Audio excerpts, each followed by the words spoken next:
And we begin with new developments in a story we've been covering every night at 6 o'clock. This is the trial of an ex-police sergeant in Fairfax County. Thanks for being here. I'm Leslie Foster. And I'm Lorenzo Hall. Tonight, that officer's fate is in the hands of a jury. The first day of deliberations just wrapped up an hour ago. Wesley Shiflett is charged with involuntary manslaughter and reckless handling of a firearm for killing Timothy Johnson. He shot Johnson during a chase from Tysons Corner Center. Our Matthew Torres has been following this case from the beginning. And Matthew, yesterday we were talking about a possible mistrial in this case, but clearly that's not happening now. Correct. The defense requested not to seek a mistrial. The judge really wanted to make sure that they were aware of the consequences for not seeking a mistrial. But this morning, the defense tells me they felt pretty good about their chances of winning this trial. It also gave the Commonwealth another chance to tell jurors how they believe Shiflett was acting recklessly that night. Now, a warning, some of the video you're about to see, which was shown in court, could be triggering for some. In this now highly scrutinized body cam footage from former Sergeant Wesley Shiflett, his defense told jurors how he acted based on fear, experience, training, and common sense when he fired his gun twice during a chase. Get on the ground! Get on the ground!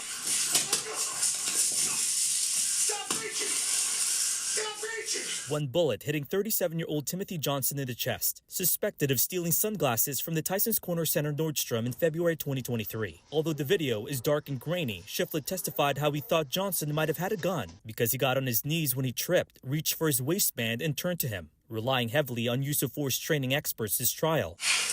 Defense attorney Caleb Kirshner told the jury his client followed what he was trained to do while making a split-second decision. He says officers are taught you don't have to see a weapon to use lethal force. He acted in self-defense. He was acting to preserve his own life. Ladies and gentlemen, that's not even close to negligence. We've been standing here as a community of faith. Johnson's family prosecutors argue Shiflett acted recklessly. Johnson was never armed. The prosecution used Shiflett's own testimony to suggest to jurors he acted excessively when he shot without aim in a dark and unfamiliar wooded area, giving no warnings and failure to consider other options to stop him. Deputy Commonwealth Attorney Jenna Sands says, "I'm not telling you he didn't experience those feelings, but I'm telling you he was unreasonable. Timothy Johnson died because he wasn't doing his job the way the law expects him to." Johnson's painful last moments also captured by another officer's camera. The video, tough to listen to, but a key moment for the prosecution and family. I don't have nothing.